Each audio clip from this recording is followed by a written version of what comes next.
বজাত আহিছিল। ৰাতি 2টা বজাত আহিছে, আহি গোৱালি ঘৰ ভাঙছে, ৰান্নাঘৰ ভাঙছে। আমি এই হাল্লা চাল্লা কৰিছোঁ। আমি হাল্লা কৰি উপায় নাপাই আমি বাথৰুমত সাৰা ৰাতি আছিলোঁ, কিন্তু কাহৈ অহা নাই। ৰাতি এই আমি উপায় নাপাই সাৰা ৰাতি বাথৰুমতে আছিলোঁ। ইয়াতে চৰকাৰক কি জনাব বিচাৰে? আমি চৰকাৰক জনাব খুজিছোঁ, আমি নিজে নিজে আমি ব্যৱস্থা কৰিম, শৰ্ট কাৰেণ্ট দিম। যদি কিবা এটা হয় তেহলে আমাক পাব্লিকক একো ক'ব যাতে নৰে। দিয়া নাই এতিয়ালৈকে। আৰু এতিয়া 2টা বজাত আহিছে, আহি গোৱাল ঘৰত ধৰছে। গোৱাল ঘৰত ভাঙি পিছত ৰান্ধা ঘৰত আহিছে, ৰান্ধা ঘৰটো ভাঙছে। ভাঙাৰ পিছত ডাঙৰ ঘৰটো ভাঙবা খুজিছিল। ভাঙা খোজাতে আমি এই বাথৰুমত যাই সোমাই আছিলোঁ। ইয়াতে চৰকাৰক কি জনাব বিচাৰে? আমি চৰকাৰক জনাব বিচাৰোঁ, আমি নিজে আমি শৰ্ট কাৰেণ্ট লগাম। আৰ যদি হেৰি কিবা এটা ক্ষতি হয়, হেৰি বনোৱা জন্তুৰ হাতীৰ কিবা ক্ষতি হ'লে সেইটো আমি দায়ী নহয়, দায়ী হ'ব চৰকাৰে। 12টা বজাত আহিছিল, পূজাবাৰ ভিতৰত থাকবা নোৱাৰো। আমি 3জনে পৰাৰ পিছত এটা সৰু বাচ্চালৈ আমি দৌৰি পলাইছোঁ।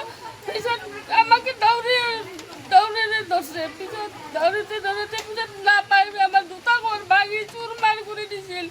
আৰু আমাৰ চাউল দালি গোটেই শেষ কৰি দিছে। আমি ক'ত থাকিম, আজি থাকিবৰ কাৰণে আমাৰ উপায় নাই। আমাৰ চৰকাৰে যাতে 2 দিনেৰ ভিতৰতে আমাৰ সিদ্ধান্ত লৈ আমাক কিবা একটা উপায় করে দিয়ে। 2টা ঘর ভাঙছে, এটা রান্নাঘর আর এটা বড় ঘর থাকা ঘর। আর ঝাঁকা ভাঙাইছে, আর এই মোটর কারেন্টের তার ছিঙাইছে।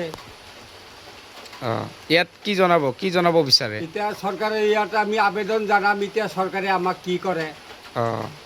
কেতিয়া আহিছিল, কিমানটা বজাত কালি? রাতি 12:30 1টা বজাত এনেকুৱা।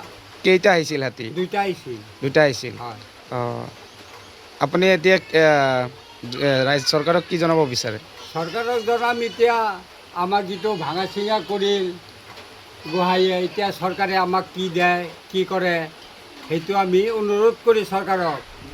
আমি তো আবেদন করছি। 2টা বজাত আহিছিল, ৰাতি 2টা বজাত আহিছে, আহি গোৱালি ঘৰ ভাঙছে, ৰান্নাঘৰ ভাঙছে। আমি এই হাল্লা চাল্লা কৰিছোঁ। আমি হাল্লা কৰি উপায় নাপাই আমি বাথৰুমত সাৰা ৰাতি আছিলোঁ, কিন্তু কাহৈ অহা নাই। ৰাতি এই আমি উপায় নাপাই সাৰা ৰাতি বাথৰুমতে আছিলোঁ।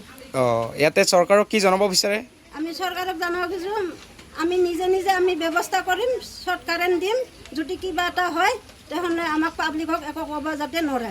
দিয়া নাই এতিয়ালৈকে। আৰু এতিয়া 2টা বজাত আহিছে, আহি গোৱাল ঘৰত ধৰছে। গোৱাল ঘৰত ভাঙি পিছত ৰান্ধা ঘৰত আহিছে, ৰান্ধা ঘৰটো ভাঙছে। ভাঙাৰ পিছত ডাঙৰ ঘৰটো ভাঙবা খুজিছিল। ভাঙা খোজাতে আমি এই বাথৰুমত যাই সোমাই আছিলোঁ।